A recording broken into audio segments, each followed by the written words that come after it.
TRT World's editor-at-large, Ahmed Al-Barai, is here. Ahmed, so we know that the ceasefire would not apply to the Islamic State group, Daesh, and it wouldn't apply to Al-Qaeda or the Al-Nusra Front. So Russia agrees about that. What it does not agree with, it says that Hayat Tahrir al-Sham, which is an Al-Qaeda-linked group, that it should not apply to them, the ceasefire, and also groups that are working with Hayat Tahrir al-Sham. What do you make of those Russian disagreements with the other members of the Security Council?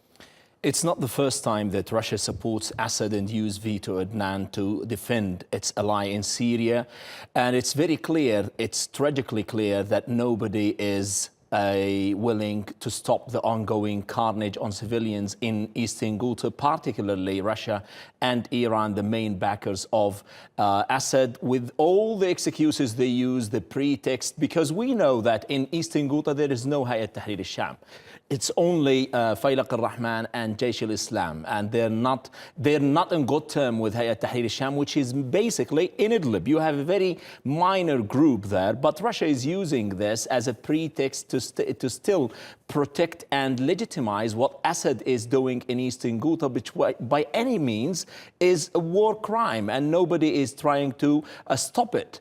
The international community is either unable or unwilling to stop the ongoing lunacy in this world. For more than 5 years, people are there. What the Secretary General of the United Nations said, it's a hell on earth. The UNICEF said, we're out of words to describe what's going on. The resolution that was offered by Kuwait and Sweden on the UN General Assembly meeting is just to have a ceasefire for 1 month and allow humanitarian aid to go to the civilians on the ground. The Russians are defending their ally on the what's happening there, the Iranians as well, which will give him more momentum to go ahead with the ongoing killing and carnage. To give some kind of picture of the complexity of what is happening in Syria, there are reports of a new alliance of 11 military factions fighting the regime in Idlib. There are reports that Al-Qaeda is moving back in there, that Daesh is moving back in there. That's just Idlib. And then you have, of course, Afrin, where Turkey is conducting its Operation Olive Branch against the YPG, which has reportedly reached an agreement with the regime to fight the Turkish forces there. And we're just talking about eastern Ghouta. These are just 3 flashpoints across the nation. You, presumably, have been giving this same analysis of where you're almost exasperated that there being no political solution for years now. When is it going to change? When are you going to be able to say something different? It's when the Russians and the Iranians believe that the only solution is a political transition where Assad is not part of it. The people of Syria, I've met thousands of them when I go to Syria, into Syria. They say the crux of the whole problem, we started the revolution, we needed a political reform.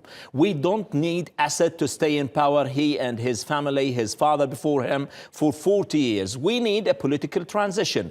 Now, Iran and the Russians, they say we learned from our lesson of toppling Gaddafi in Libya. We know what it means, regime change. We will not allow this to happen, and everybody agree on this. We don't want the regime change. We just want, that's what the opposition say, Assad to go, because Assad committed war crimes against his own people. What's happening on the ground is whitewashing Assad, and even the demise of Daesh was not exploited to start any kind of peace talks. It's rather was exploited by Assad and his, because everybody was thinking that after the demise of Daesh, degrading of the terrorist group, they're going to be peace talks. What's happening is Assad and his backers exploited the demise of the group to start to unleash this kind of lunacy of unprecedented carnage on civilians.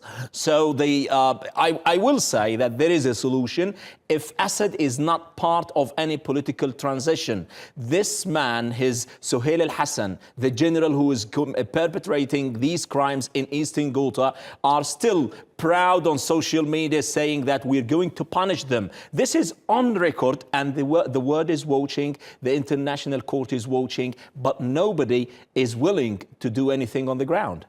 Ahmed Al-Barai, as always, thanks very much.